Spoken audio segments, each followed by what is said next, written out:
Ibu Saudara yang dikasihi Tuhan, Shalom. Shalom. Beri tepuk tangan untuk Tuhan kita. Haleluya. Haleluya. Tuhan kita adalah Tuhan yang luar biasa. Amin. Biarlah kita katakan selalu, kita berikan yang terbaik untuk Tuhan kita. Kita puji Dia, kita sembah Dia, kita agungkan Dia.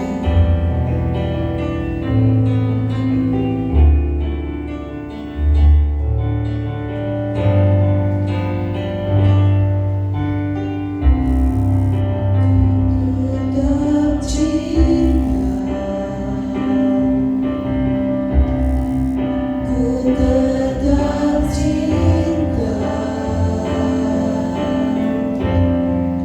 walau badai datang menerpa, ku tetap cinta, ku tetap setia, ku tetap setia, walau badai datang menerpa, ku tetap setia. Terlalu banyak yang Tuhan tak beri,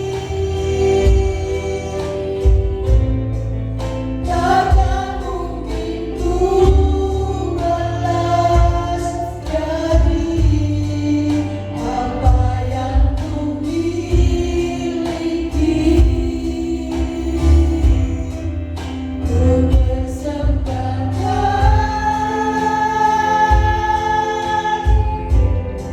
seluruh hidupku, dan ku tetap cinta, biar ku tetap setia untuk selama-lamanya. Ku tetap cinta, ku tetap cinta, walau badai datang menerpa, ku tetap cinta, ku tetap setia, ku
kasih Tuhanku, karena kasih setiamu yang begitu luar biasa dalam hidup kami. Karena kasih-Mu yang begitu indah bagi kami Tuhan Yesus. Bahkan karya yang terbesar telah Engkau berikan bagi kami. Dengan Engkau rela mati bagi kami Tuhan, untuk menebus hidup kami, sehingga kami beroleh selamat ya Bapa. Terima kasih Tuhan Yesusku, terima kasih, terima kasih. Hanya Engkaulah harapan dalam hidup kami Tuhan. Engkaulah harapan kehidupan kami. Terpujilah Engkau ya Yesusku, terpujilah Engkau.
terjadi dalam hidup kita.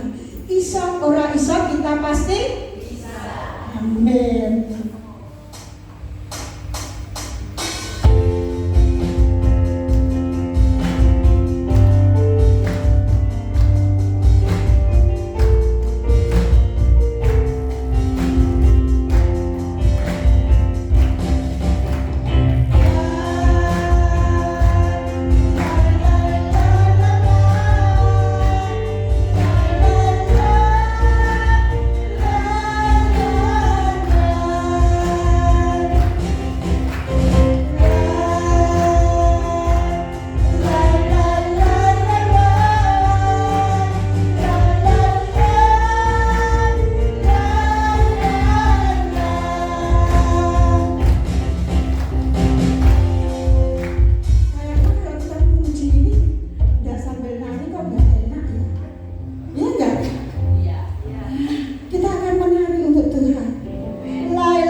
Jika Tuhan yang sudah membenahi, yang sudah memberesi segala apa yang terjadi dalam hidup kita, biarlah hidup kita menjadi suka-suka Tuhan.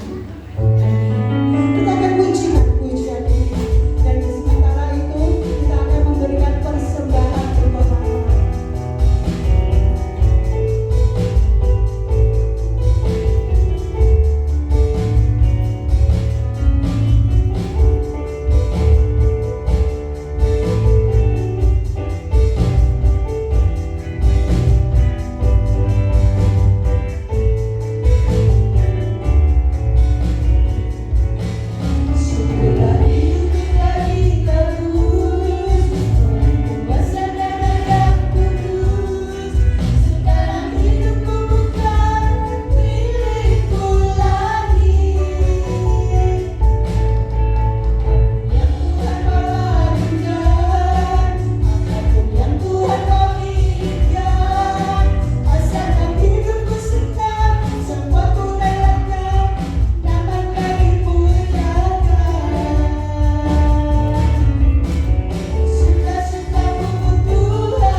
menebus kami, Engkau yang telah selamatkan kami Tuhan. Hingga hari ini Tuhan, kami dapat menikmati anugerah-Mu itu dalam kehidupan kami. Kami dapat bersyukur buat semua kebaikan-Mu, buat semua apa yang telah Kau kerjakan bagi kami. Terima kasih Tuhan. Kami tidak mau menyia-nyiakan pengorbanan-Mu itu. Kami rindu Tuhan, kami mau Tuhan. Kami semakin giat lagi bekerja untuk menyatakan kemurahan-Mu, kebaikan-Mu dalam kami. Terima kasih Bapa, kami bersyukur buat hari ini. Kalau sebentar kami akan kembali belajar daripada firman-Mu, mari Tuhan Kau urapi setiap kami, ajar kami mengerti, memahami kebenaran firman-Mu, sehingga firman-Mu itu Tuhan dapat menguatkan iman kami, membuat kami dapat bertumbuh dan berakar di dalam Engkau. Terima kasih Bapa, Engkau urapi kami hamba-Mu, sucikan hati kami, pikiran kami Tuhan, supaya apa yang kami sampaikan itu semua adalah kehendak-Mu bagi jemaat-Mu di tempat ini. Terima kasih Bapa, kami mengucap syukur, kami serahkan doa kami ini semua hanya dalam nama-Mu, dan di dalam nama Tuhan Yesus Kristus kami sudah berdoa. Haleluya, amin. Silakan duduk.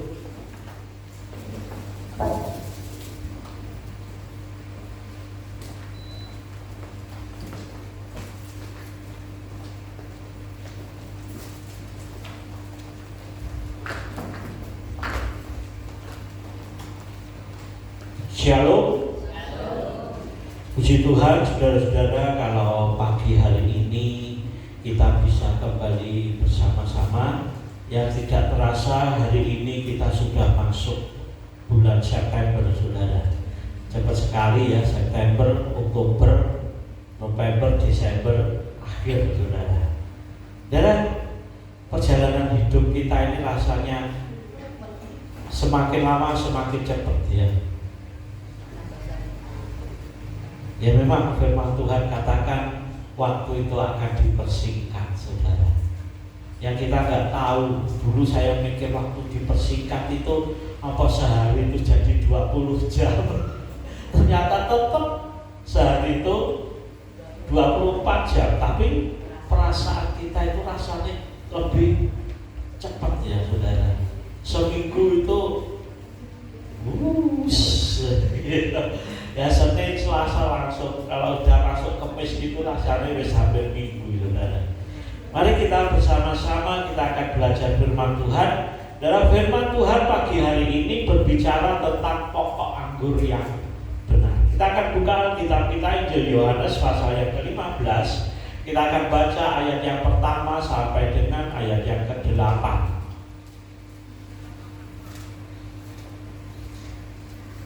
Injil Yohanes pasal yang ke-15.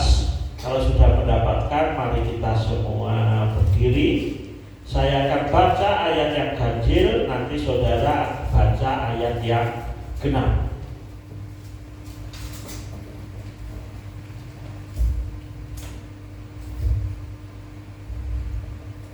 Injil Yohanes pasal yang ke-15 ayat yang pertama. Akulah pokok anggur yang benar, dan Bapakkulah pengusahanya. Setiap ranting padaku yang tidak berbuah dipotongnya, dan setiap ranting yang berbuah dibersihkannya, supaya ia lebih banyak berbuah. Yang ketiga, kamu memang sudah bersih karena firman yang telah kukatakan kepadamu.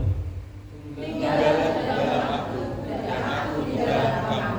Sama seperti ranting tidak dapat berbuah dari dirinya sendiri kalau ia tidak tinggal pada pokok anggur, demikian juga kamu tidak berbuah jikalau kamu tidak tinggal di dalam aku.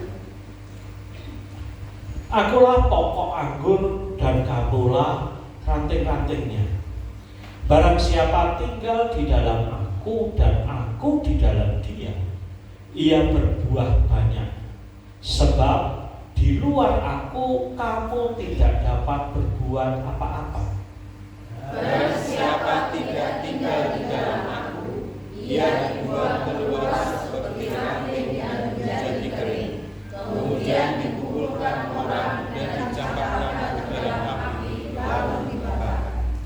Jikalau kamu tinggal di dalam Aku, mintalah apa saja yang kamu kehendaki dan kamu akan menerimanya. Dalam hal inilah Bapa-Ku dipermuliakan, yaitu jika kamu berbuat banyak, dan dengan demikian kamu adalah murid-murid-Ku. Kita baca ayat yang ke-8 bersama-sama. 1, 2, 3. Dalam hal inilah Bapa-Ku dipermuliakan, yaitu jika kamu berbuah banyak, dan dengan demikian kamu adalah murid-murid-Ku. Amin. Silakan duduk. Dan saudara yang dikasihi Tuhan, ya, ayat yang ke-8 katakan, dalam hal inilah Bapa-Ku dipermuliakan. Dalam hal apa, saudara? Dalam hal berbuah banyak. Kalau kita berbuah banyak, maka Bapa di surga dipermuliakan. Yaitu jika kamu berbuah banyak, dengan demikian kamu adalah murid-murid-Ku. Saudara-saudara yang dikasihi Tuhan, siapa murid Yesus itu, saudara? Orang yang berbuah banyak. Jadi gak semua orang percaya Yesus itu berbuah banyak, menjadi murid Yesus. Orang yang menghasilkan buah yang banyak itulah mereka yang menjadi murid Yesus.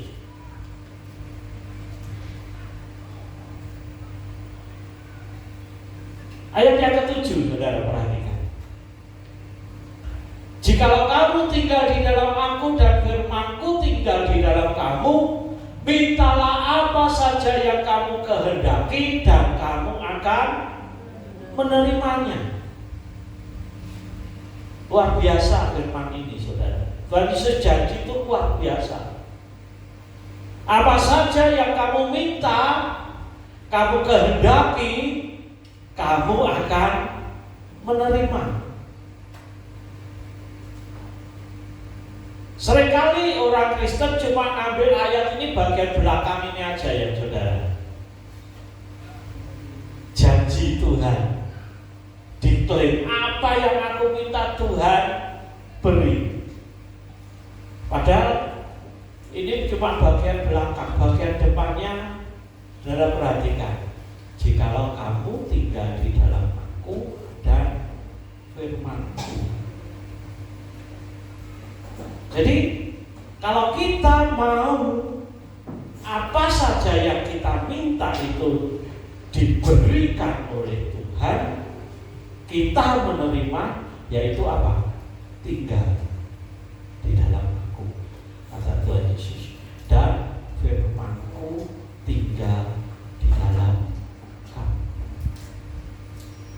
Mazmur 1 ayat 1, ayat 3. Mazmur 1 ayat yang ketiga. Dengar, perhatikan.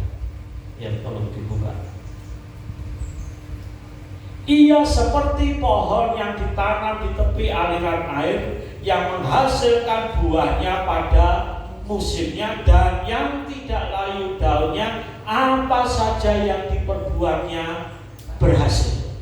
Apa saja yang diperbuatnya berhasil. Jika apa, saudara? Ayat yang pertama dari Mazmur ini. Berbahagialah orang yang tidak berjalan menurut nasihat orang fasik, yang tidak berdiri di jalan orang berdosa, dan yang tidak duduk dalam kumpulan pencemooh. Ayat yang kedua. Tetapi yang kesukaannya ialah Taurat Tuhan, dan merenungkan Taurat itu siang dan malam. Dan saudara, apa saja yang diperbuatnya berhasil, apa saja yang diminta itu diberikan, asal apa? Tinggal di dalam Aku, kata Tuhan Yesus, dan firman-Ku tinggal di dalam kamu. Dan saudara yang dikasihi Tuhan, mari kita belajar dari perumpamaan ini. akulah pokok anggur yang benar dan Bapakkulah pengusaha. Dan siapa pokok anggur itu? Yaitu Tuhan Yesus. Nih, lalu perhatikan, pokok anggur itu adalah Tuhan Yesus. Siapa yang memiliki pokok anggur itu? Dan Bapakkulah pengusahanya. Jadi yang memiliki pokok anggur, yang memiliki pohon anggur itu adalah Bapa. Kalau kita memperhatikan belajar dari Perjanjian Lama, anggur, pohon anggur, ladang anggur ini seringkali dimaksudkan untuk berbicara kepada bangsa Israel, orang-orang yang dipilih oleh Allah. Dan sekarang ini kita adalah orang-orang Israel secara rohani. Kita adalah orang yang sudah dipilih Allah. Kita bangsa pilihan Allah itu diibaratkan anggur, pohon anggur. Dan Tuhan Yesus adalah pokok, saudara adalah, dan kamu adalah ranting-rantingnya. Dan ketika saya merenungkan akan hal ini, kita ini ranting. Ranting tidak bisa lepas dari pokok. Ranting itu menyatu pada pokok. Yang pertama. Yang kedua, kebutuhan ranting itu dipenuhi semuanya oleh pokoknya. Dan memahami nggak akan hal ini? Apa yang dibutuhkan ranting itu untuk berbuah, ranting itu nggak nyari sendiri, saudara. Kalau saudara ingin berbuah dalam hidup saudara, saudara nggak perlu usaha sendiri sebetulnya. Cuma menyatu, melekat pada pokok itu, menyatu, saudara. Memiliki hubungan.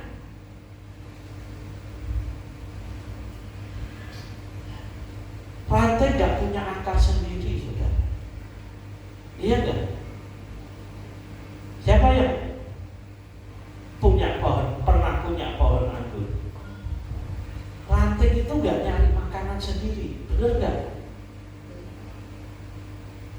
Ya? Kali lagi, ranting itu gak mencari makanan sendiri. Ranting itu menerima apa yang diperlukan, apa yang dibutuhkan dari pokok itu, saudara. Sehingga pokok itu bisa katakan, aku gak perlu usaha pokok. Aku gak butuh apa-apa. Aku gak kurang apa-apa. Kalau aku kurang, yang mengusahakan siapa? Pokok.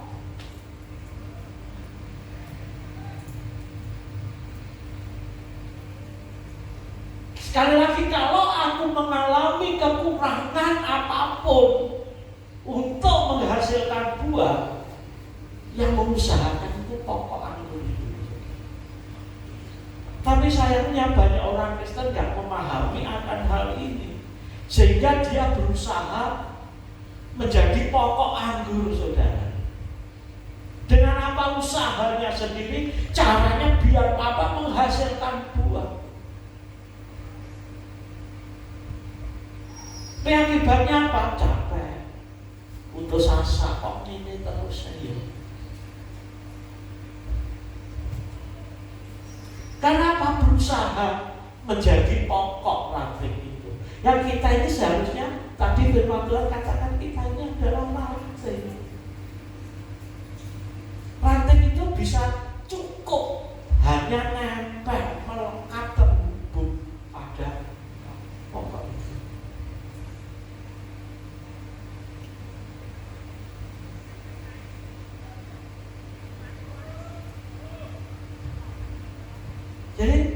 Kali lagi ranting itu gak perlu usaha sendiri untuk memenuhi kebutuhan. Makanya Tuhan Yesus katakan, tinggallah di dalam aku dan aku di dalam kamu. Apa artinya tinggal ini?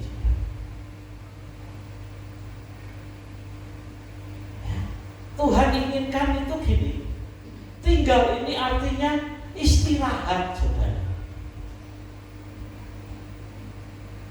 Saudara istirahat di dalam Tuhan. Mungkin kita agak sulit ya memahami akan hal ini. Apa maksudnya istirahat di dalam Tuhan? Orang yang istirahat itu gimana, saudara? Gak butuh apa-apa, ya kan? Kalau saudara waktu istirahat, ya, yang saudara pikirkan apa? Kan? Ya, habis kerja, terus saudara nyantai istirahat, jadi dipikirnya apa?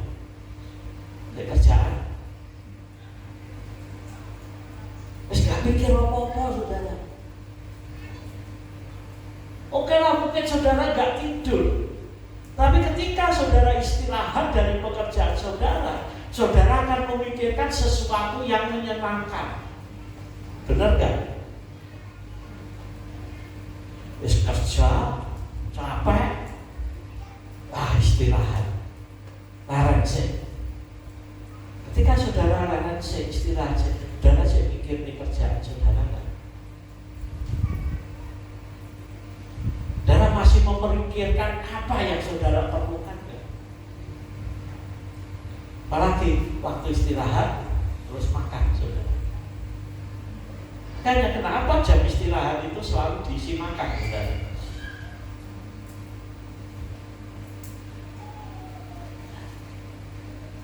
Tinggal di dalam Kristus itu memiliki arti saudara istirahat di dalam Kristus. Saudara seharusnya ketika tinggal di dalam Kristus, saudara gak akan memikirkan apa-apa. Karena apa? Karena semua kebutuhan yang saudara perlukan itu sudah disuplai oleh Tuhan. Ini luar biasa sebetulnya. Hal ini, kalau hal ini benar-benar bisa kita pahami, bisa kita lakukan. Istirahat juga bukan berarti gak ngelakuin apa-apa, kecuali tidur, saudara. Tapi orang istirahat kan gak harus tidur loh.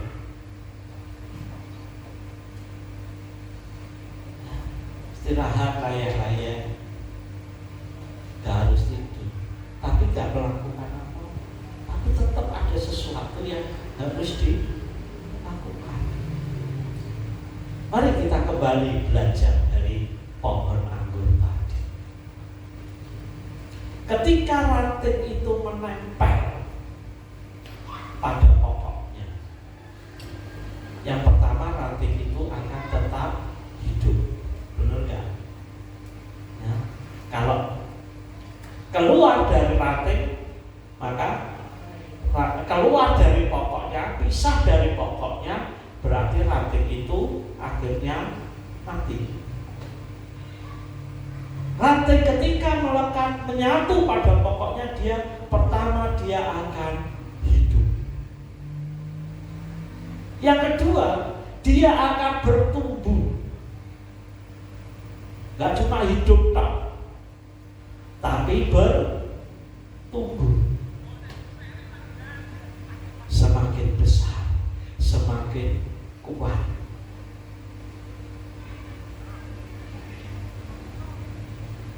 Setelah dia bertumbuh, hal yang ketiga, dia akan menghasilkan buah. Cuma masalahnya buah dari ranting satu dengan ranting yang lainnya beda-beda. Ada yang banyak, ada yang sedikit, ada yang baik, ada yang kurang baik.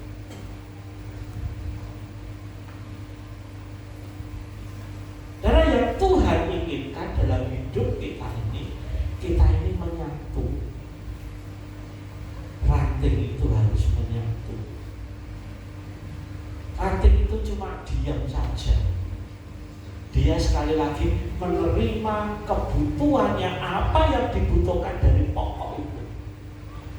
Kalau musim kering, musim kemarau, gimana caranya ranting itu bisa tetap hidup, saudara? Makanya tugasnya pokok ini, akarnya yang mencari makanan untuk menyuplai tiap ranting. Dan Tuhan Yesus katakan, kamu adalah rantingnya.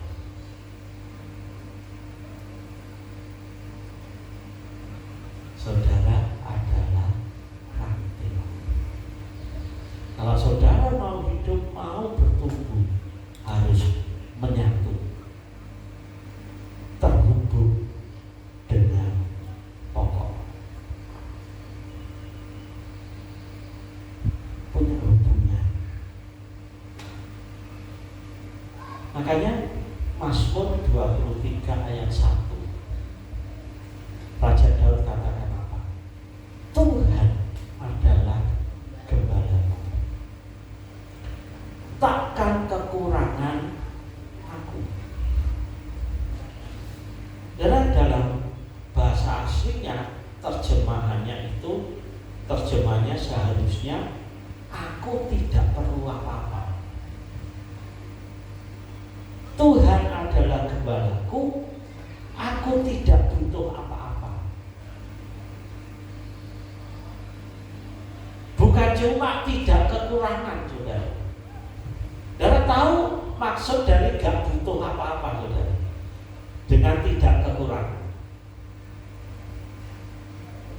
Beda lah. Nah, tidak kekurangan, apa yang kita perlukan sudah cukupkan. Tapi kalau tidak perlu apa-apa, saudara gak punya kebutuhan. Sebab apa? Apa yang ingin saudara perlukan sudah ada.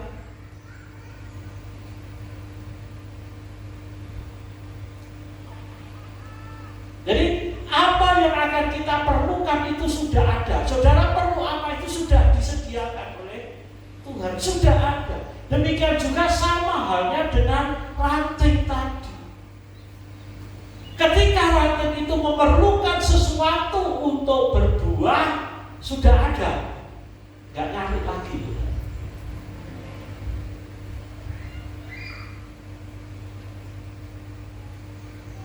Saudara bisa hidup nggak seperti ini?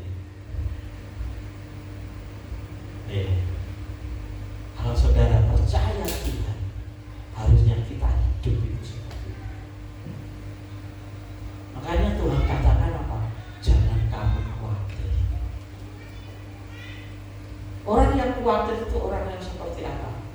Orang yang perlu sesuatu, ya, tapi tidak tahu caranya gimana bisa dapat yang diperlukan itu. Itulah kekhawatiran.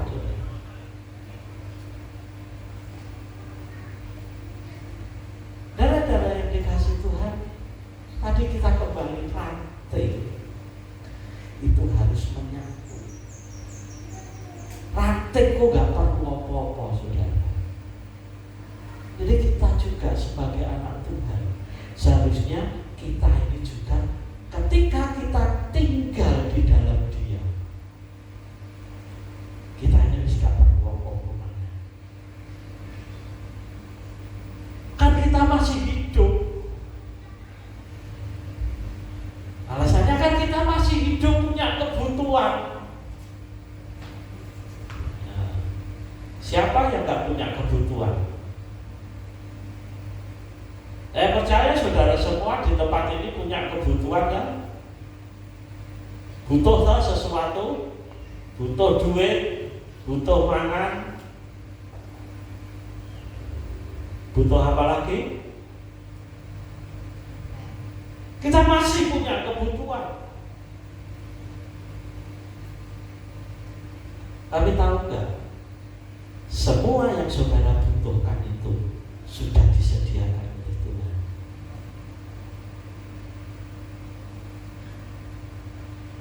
apa yang kita perlukan sudah disediakan, sehingga kita akan bisa dikatakan kita ini tidak perlu apa-apa lagi,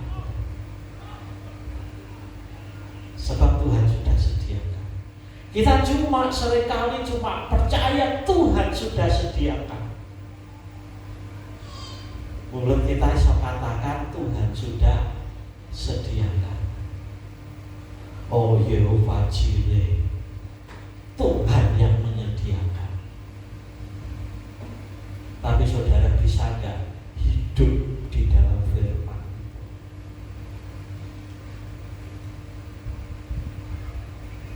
Saudara bisa nggak menghidupi firman itu?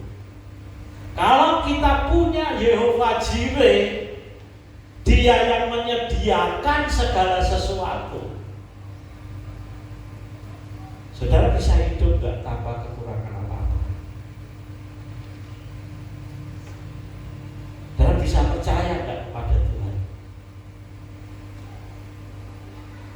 Istirahat di dalam Tuhan, saudara. Pikirannya plong. Ketika kita hidup di dalam Tuhan, pikirannya ini plong. Bagaimana kita hidup di dalam Tuhan? Injil Yohanes pasal 15 tadi apa? Jika kamu tinggal di dalam aku dan aku tinggal di dalam kamu. Sebab di luar aku kamu tidak bisa berbuat apa-apa.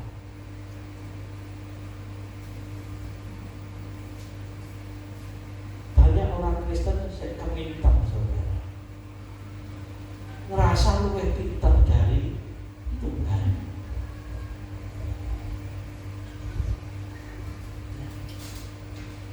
Saudara perhatikan, banyak orang Kristen ngerasa lebih pintar dari Tuhan, saudara, sehingga pengen ngatur Tuhan. Padahal udah pengalaman ditolong oleh Tuhan. Udah sering kali ditolong oleh Tuhan, tapi saya gak percaya, saudara. Saya ragu-ragu sama Tuhan. Betulnya orang Kristen yang gini nih, kalau saudara nilai, seandainya saudara punya kenalan, wis ditulungi terus tapi gak percaya, betul saudara perasaannya dia, saudara. Jekel kan? Setelah Tuhan juga jengkel, saudara. Kamu ini di luar aku gak bisa apa-apa. Kamu di luar aku, hidupmu itu malah lebih susah. Orang di luar Kristus, di luar Tuhan, itu hidupnya lebih susah sebetulnya. Memang kita lebih bebas, ya toh? Orang di luar Kristus hidupnya malah lebih bebas, benar nggak?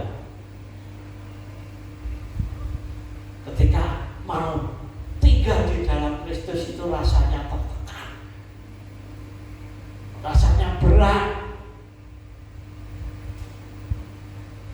nggak mau tunduk kepada Kristus, pengennya tunduk kepada kedagingannya, tunduk kepada setan, saudara. Dalam perhatikan, lihat, ketika orang itu tinggal di rumah Kristus, dia bisa senang, bisa bahagia. Mungkin kita lebih bahagia daripada kita. Kelihatannya lebih enak.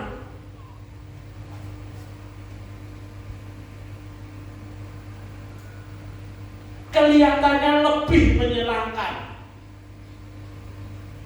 Memang hidup dalam kedagingan itu menyenangkan, saudara. Karena apa? Dagingnya saya urip, saudara.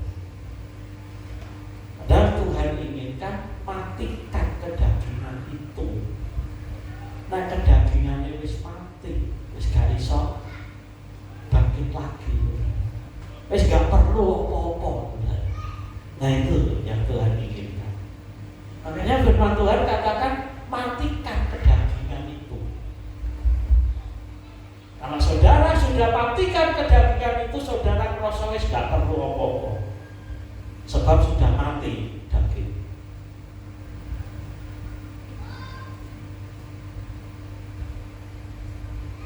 Hidup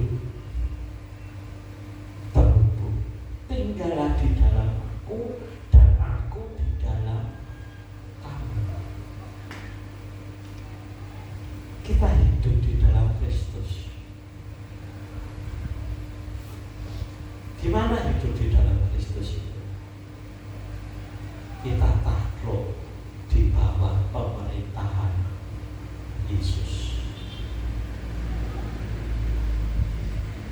Sehingga seperti Rasul Paulus katakan, yang kuhidupi sekarang ini adalah Kristus yang hidup di dalam aku.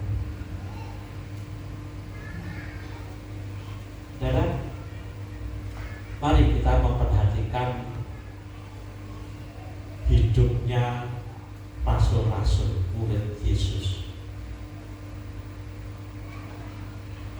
Kalau menurut saudara, ya, hidupnya Rasul Paulus itu enak atau enggak?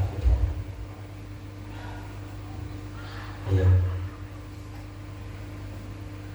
Kali lagi saya tanya, hidupnya Rasul Paulus yang dipakai Tuhan luar biasa itu, enak enggak?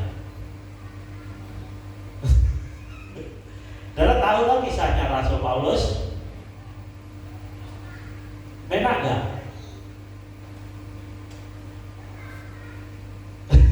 Kalau dijawab, Rasul Paulus katakan, aku didera 5 kali, aku didera 3 kali kapalku karam.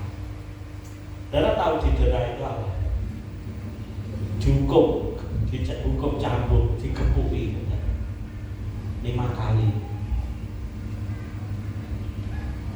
3 kali kapalnya karam.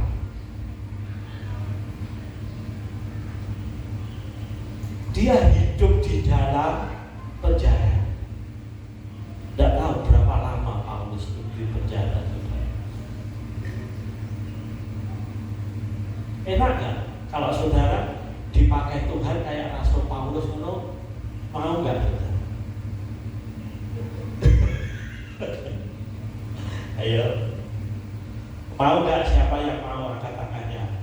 Mikir 1000 kali. Oh, luar biasa. Gak ada hamba Tuhan yang dipakai Allah kayak Rasul Paulus. Di Alkitab dia nulis 12 surat di Perjanjian Baru. Murid-muridnya, murid Tuhan Yesus yang langsung aja gak ada yang 12 saudara. Yakobus cuma 1, Petrus cuma 2, Yohanes 5, lainnya cuma 1, 2. Tapi Rasul Paulus nulis 12 sendiri. Luar biasa dipakai Tuhan. Tapi kenapa Rasul Paulus bisa katakan berbahagialah, bersukacitalah, mengucap syukurlah dalam segala keadaan? Karena apa? Karena Rasul Paulus sudah mematikan kedagingannya.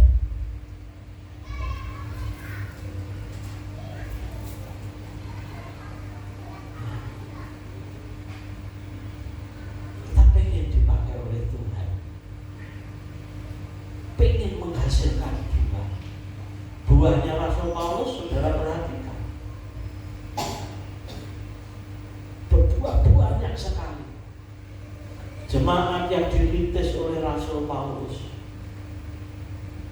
nasihat-nasihat yang ditulis oleh Rasul Paulus, pengajaran-pengajaran yang ditulis oleh Rasul Paulus, itu buahnya.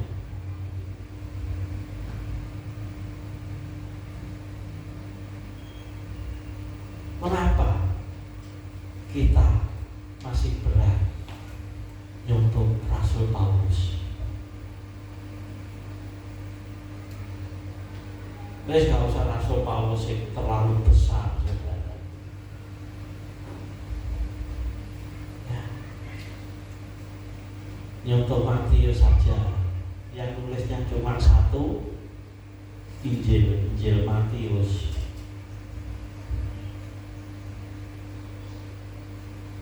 Matius hidupnya gimana, saudara? Saudara pernah belajar nggak? Dengar nggak kisahnya Rasul Matius, saudara? Rasul Thomas, dia pergi memberitakan Injil, tapi apa? Akhirnya matinya dibunuh semua, dihukum semua. Kenapa mereka berani mau melakukan itu? Karena yang di hadapannya itu bukan apa yang dia lihat. Dan kalau ketika kita masih hidup dari apa yang kita lihat,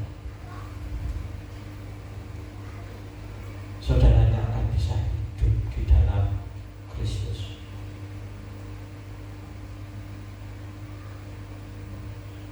Makanya Rasul Paulus bisa katakan, yang tidak kelihatan itu lebih penting dari yang kelihatan.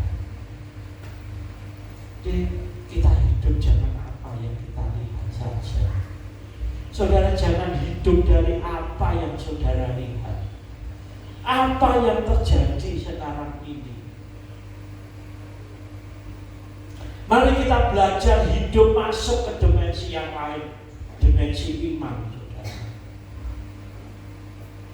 Iman itu sudah tidak melihat lagi. Dan orang percaya harus hidup oleh iman. Orang benar akan hidup oleh iman.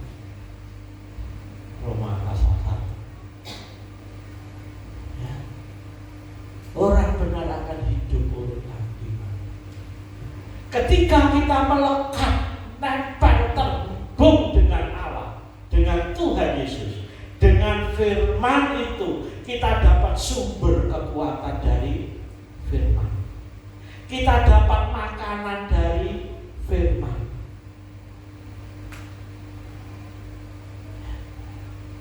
Kita tidak perlu apa-apa lagi. Semua sudah dicukupkan.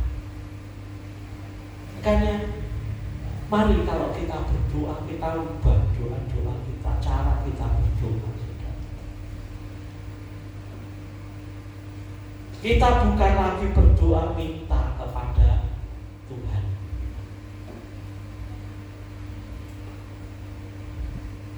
Ketika kita masih berdoa minta kepada Tuhan, berarti apa? Kita masih kurang. Kalau saudara minta, berarti saudara masih kurang, benar enggak? Tapi ketika kita berdoa, mari kita berdoa dengan iman.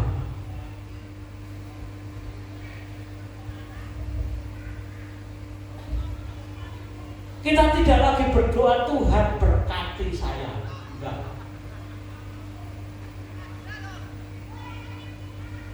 Kali lagi kita jangan lagi berdoa Tuhan berkati saya. Berarti saudara masih kurang. Kalau saudara minta berarti masih kurang. Lalu gimana? Kita berdoanya supaya kita nggak minta kepada Tuhan. Kan Tuhan sudah janji, Tuhan akan cukupkan, Tuhan sediakan, Tuhan akan memberkati. Dalam tidak apa-apa sebetulnya. Tinggal doa kita, Tuhan, biarlah berkat-Mu itu memenuhi kehidupan saya. Tidak lah saudara. Ya kan? Podo kurangnya saudara. Biarlah berkat-berkat-Mu itu Tuhan memenuhi setiap kebutuhan saya. Tuhan sudah disediakan, tinggal kita pakai. Kita nggak nyari pakai. Tinggal di dalam Kristus. Sehingga pikiran kita bisa istirahat, saudara. Nyantai. Hidup ini nyantai, gak ngoyo. Jangan lagi kita berusaha menjadi seperti pokok anggur yang golek panganan dewi. Karena aku ya sedih kebutuhan benar. Semua orang masih punya kebutuhan. Saya juga punya. Selama kita hidup, kita masih punya kebutuhan. Tapi bagaimana respon kita kepada firman Tuhan? Itu yang paling penting. Respon saudara pada firman Tuhan seperti apa? Masuk kiri keluar kanan, atau masuk kanan keluar kiri?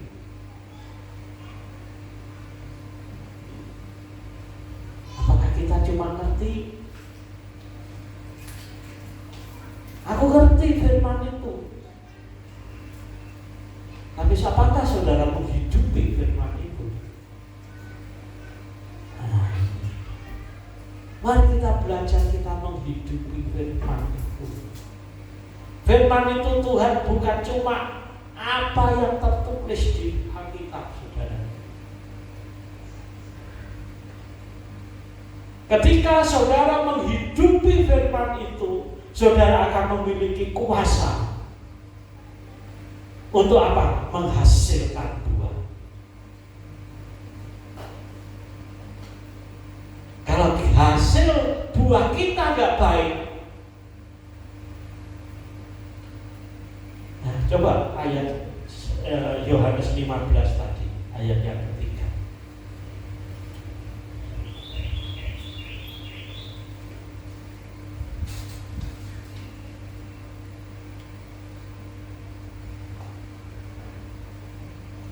Ayat yang kedua. Setiap ranting yang tidak berbuah dipotongnya, dan setiap ranting yang berbuah dibersihkannya supaya ia lebih banyak berbuah. Yang tidak berbuah dipotong.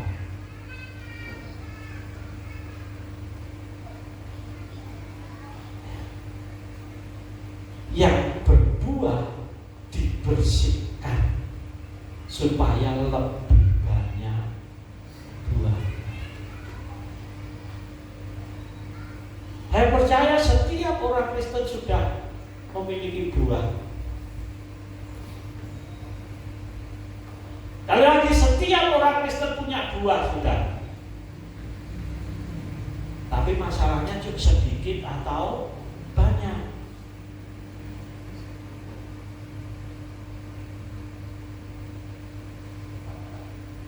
Ya, ranting yang berbuah dibersihkan.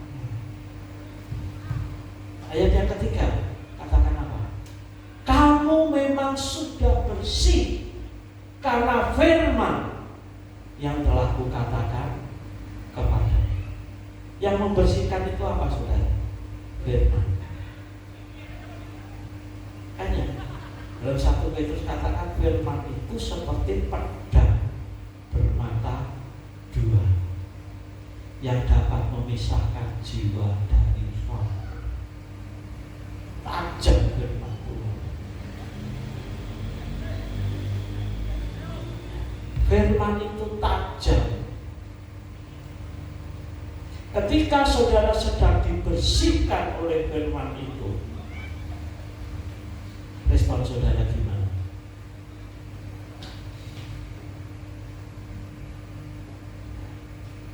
Ketika hal-hal yang tidak benar itu harus dipotong, saudara rela. Ketika dosa-dosa itu harus dipotong, dibuang, saudara rela. Ketika firman itu menyakiti hati saudara, karena ditegur, karena keras hatinya.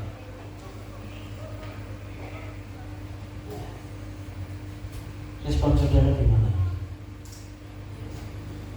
Mau gak dibersihkan? Memang sakit saudara. Dibersihkan itu sakit.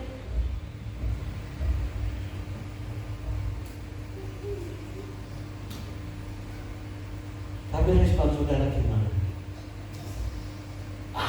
Gini mulai.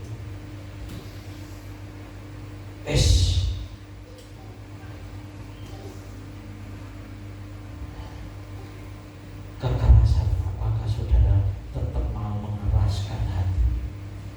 Semakin saudara mengeraskan hati, semakin sakit.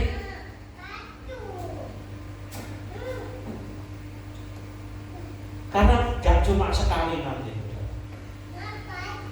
Kalau saudara mau menyerah, sekali saja selesai. Tapi ketika saudara mengeraskan hati, gak cuma sekali potongnya. Potong sekali sih gumompak, kedua kali gumompak, ketiga kali gumompak.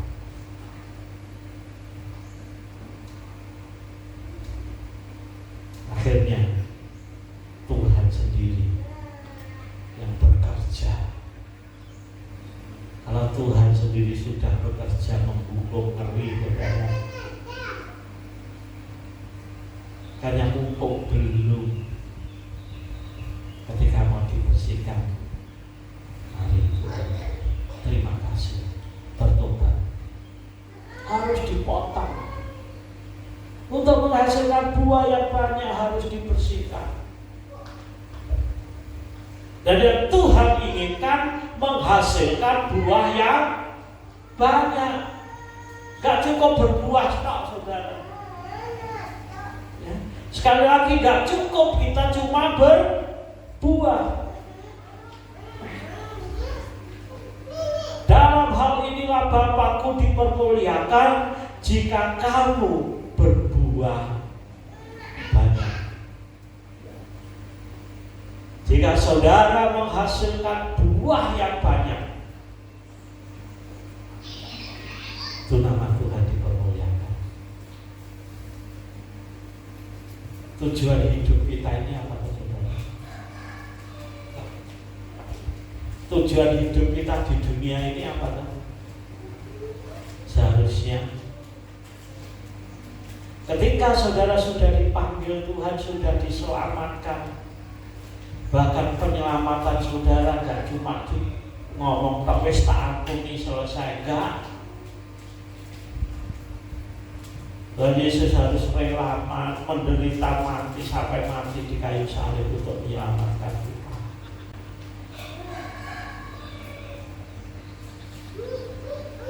Panggilan Tuhan kepada kita yaitu supaya hidup kita ini memuliakan Tuhan. Persembahkan semuanya untuk memuliakan Tuhan. Bagaimana kita memuliakan Tuhan? Memuliakan Tuhan gak cuma nyanyi saudara. Nyanyi salpok semua orang iso. Gak cuma memuji Tuhan, tapi yang lebih penting lagi hidup kita.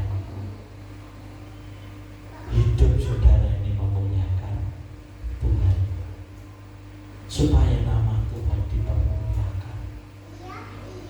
Kalau di sini siapa yang memuliakan Tuhan? Bukan saudara, tetapi dunia. Nama Tuhan dipermuliakan, bukan saudara yang memuliakan, yaitu dunia. Dengan apa? Berbuah yang banyak. Dan Yesus katakan, biarlah kebaikanmu diketahui semua orang, supaya nama Bapa dipermuliakan. Ini dampak hasil yang berbuah yang banyak. Tetap tinggal di dalam Kristus. Kalau kita tinggal di dalam Kristus, sudah butuh apa-apa. Pikiran tenang, hidup kita tenang, akhirnya menghasilkan Tuhan. Ini yang Tuhan kehendaki. Dan kita pun pengen, saya juga pengen hidup seperti ini juga. Saya pengen hidup seperti ini. Wis gak butuh apa-apa maneh. Sebab semua sudah disediakan Tuhan. Gak cuma memenuhi kebutuhanmu, tapi wis gak butuh apa-apa. Sebab semua sudah disediakan oleh Tuhan. Tuhan yang begitu mengasihi kita, yang Dia mau mati di atas kayu salib untuk kita.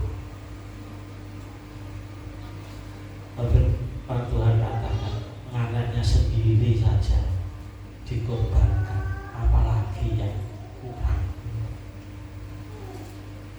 Tinggal respon kita ini gimana. Pagi hari ini kita juga masuk perjamuan kudus. Dan Yesus katakan, lakukan ini untuk mengingat akan aku. Mengingat pengorbanan Tuhan Yesus di atas kayu salib. Dan kita percaya, karena pengorbanan itulah anugerah yang paling besar dalam hidup kita. Tinggal bagaimana kita merespon anugerah Tuhan. Saya minta pemain musik untuk maju ke depan.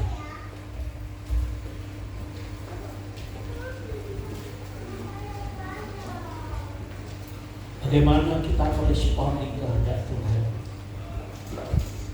meresponi panggilan Tuhan buat kita. Tinggallah di dalam aku dan aku di dalam kamu. Mari kita semua bangkit berdiri.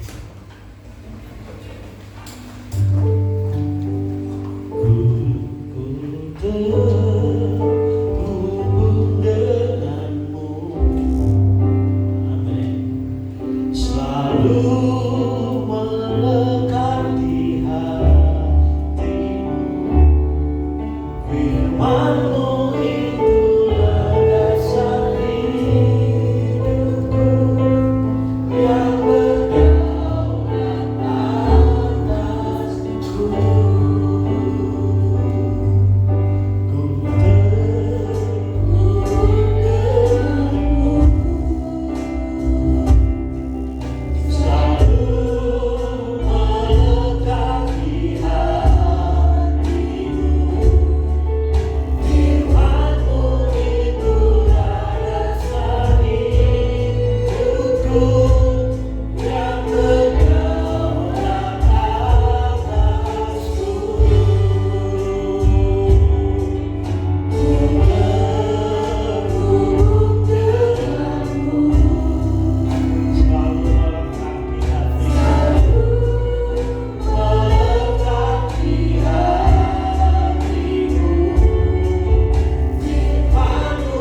Tujuan kami Tuhan,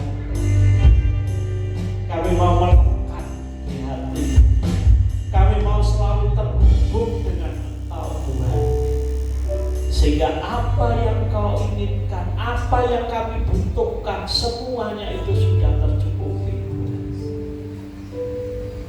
Kami hanya cukup dengan Engkau, tidak kurang lagi. Terima kasih Tuhan buat firman-Mu pagi hari ini.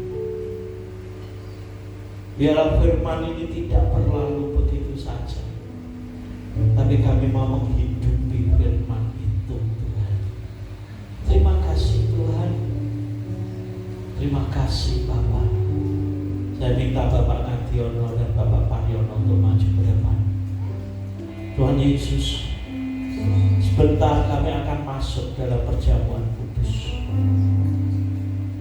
Mari Tuhan Kau layakkan kami, supaya kami dapat menerima berkat-Mu ini bagi kami. Tuhan, Engkau memberkati kedua anak-Mu yang ikut ambil bagian dalam pelayanan perjamuan kudus. Tuhan Yesus juga Engkau memberkati anggur roti yang telah tersedia. Engkau memberkati dengan kuasa tubuh dan darah,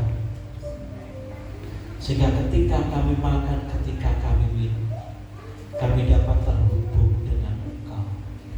Terima kasih Bapa. Dalam nama Tuhan Yesus Kristus kami berdoa. Haleluya. Amin. Silakan. Kasih-Mu layakkan seluruh hidupku. Mampukanku melakukan yang Kau inginkan. Tak bisa ku berlepas, Kau mau genggam tanganku. Ingin lebih mengenal pribadi-Mu. Kasih-Mu layakkan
Anugerah yang telah Kau berikan cuma-cuma kepada kami. Tuhan, karena pengorbanan-Mu di atas kayu salib, darah-Mu yang menyucikan kami, sehingga hari ini kami dapat layak di hadapan-Mu, layak untuk masuk di dalam hadirat, layak untuk berjumpa dengan Engkau. Terima kasih Bapa, terima kasih Tuhan Yesus. Mari kita angkat tinggi roti di atas kepala kita. Oh, haleluya. Kita kenang kembali pengorbanan Tuhan Yesus di atas kayu salib. Tuhan Yesus katakan, lakukanlah ini untuk mengenang akan kematianku. Kita mengenang kembali pengorbanan, supaya dengan ini kita semakin kuat, kita semakin ngerti akan arti pengorbanan Tuhan Yesus. Terima kasih Tuhan. Dan dengarkan begini firman Tuhan. Dan ketika mereka sedang makan roti, Yesus sedang makan, mereka mengambil roti, mengucap berkat, memecah-mecahkannya, lalu memberikannya kepada murid-muridnya dan berkata, ambillah, makanlah, inilah tubuhku. Bukankah roti yang sudah diberkati ini ada persekutuan di dalam tubuh Kristus? Mari kita makan bersama-sama dalam nama Tuhan Yesus.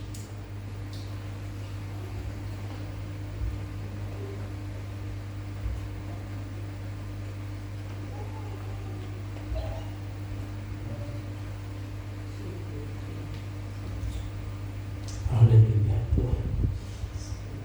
Kita akan jalan anggur tinggi di atas kepala kita.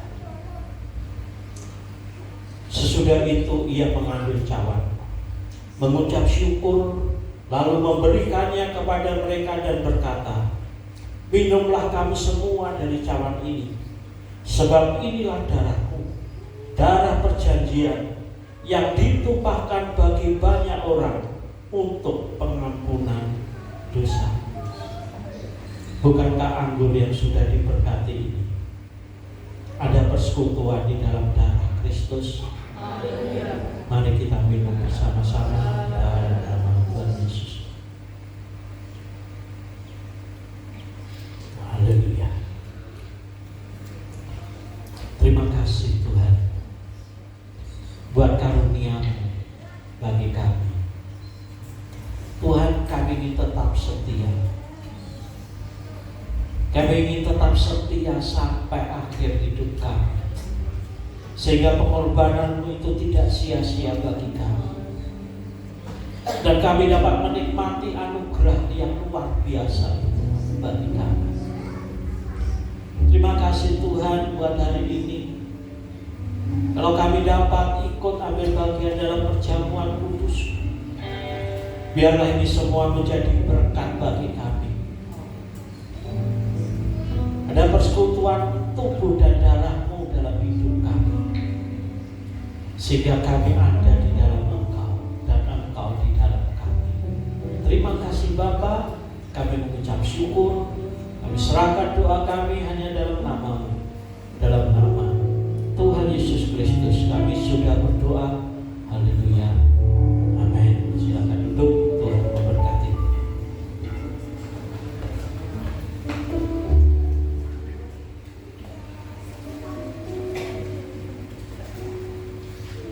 Haleluya. Kita telah mendengarkan sebagian daripada firman Tuhan. Kita juga sudah ambil bagian di dalam perjamuan kudus, dan saat ini kita akan memberikan persembahan untuk Tuhan. Persembahan yang pertama akan dibawakan oleh Ibu Joko dan persembahan kedua oleh Ibu Yuli.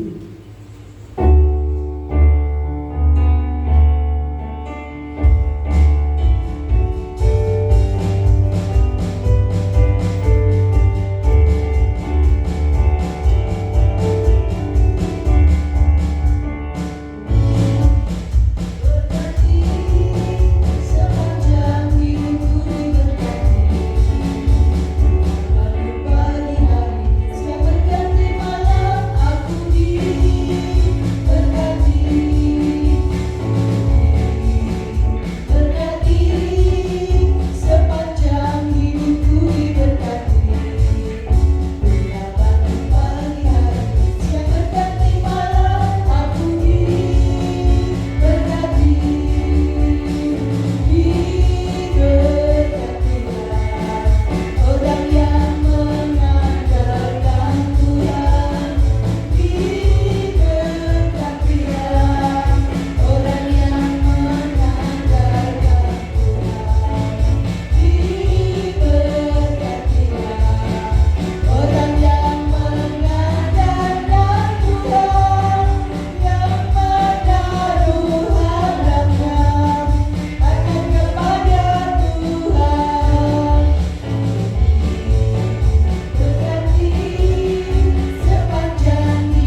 kemuliaan yang sudah saudara berikan, dan kita percaya Tuhan sendiri yang akan mengembalikannya dengan kasih-Nya yang begitu indah.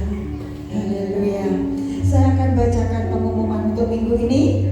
Hari Rabu jam 18.30 Komsel 1 di gereja, pujian oleh Bapak Mariono. Untuk hari Kamis jam 18 Komsel 2 di rumah Ibu Mitra, pujian oleh Ibu Supani. Untuk hari Jumat jam 8 malam ada mesbah doa online. Dan untuk hari Sabtu jam 18 ada latihan musik. Hari Minggu jam 8 ibadah raya. Leader Christian, singer Ibu Ani dan Ibu Frida. Untuk pemain musik, Bram Bapak Wito, bass Rian, gitar yoga, keyboard Rian. Haleluya. Kita akan akhiri ibadah kita saat ini. Kita akan bangkit berdiri. Haleluya.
Mencurahkan berkat-berkat-Mu, anugerah-Mu bagi kami semua.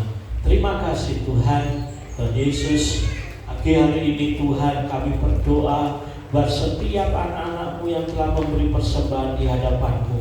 Mari Tuhan Engkau memberkati kembali, nyatakan kuasa kemuliaan-Mu. Tuhan, kami rindu Tuhan, anugerah-Mu tetap selalu melimpah dalam kehidupan setiap kami anak-anak-Mu.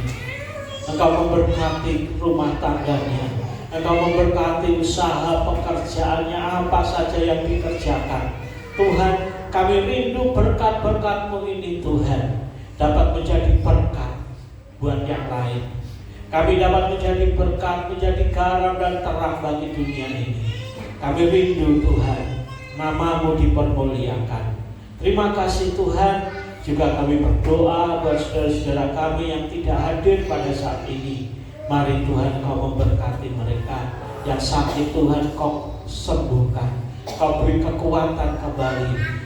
Nyatakan Tuhan kebaikan-Mu, kemurahan-Mu, kasih-Mu selalu melingkupi dia. Terima kasih Tuhan. Juga kalau sebentar kami akan pulang kembali ke rumah kami masing-masing. Kami serahkan perjalanan setiap anak-anak-Mu dalam tangan-Mu. Biarlah perlindungan, penyertaan-Mu tetap selalu menyertai kami, sehingga kami dapat pulang sampai di rumah dengan selamat-Mu. Terima kasih Bapa, terima kasih saudara katakan saudara. Dan sekarang ini saudara-saudara yang dikasihi Tuhan, terimalah berkat, anugerah, rahmat, damai, sejahtera, sukacita dari Bapa di surga, persekutuan di dalam Tuhan Yesus Kristus, serta pimpinan pemeliharaan Roh Kudus menyertai kehidupan saudara semua mulai hari ini sampai Tuhan Yesus datang di awan-awan pada kali yang kedua. Terima kasih Tuhan, di dalam nama Tuhan Yesus Kristus yang percaya katakan amin.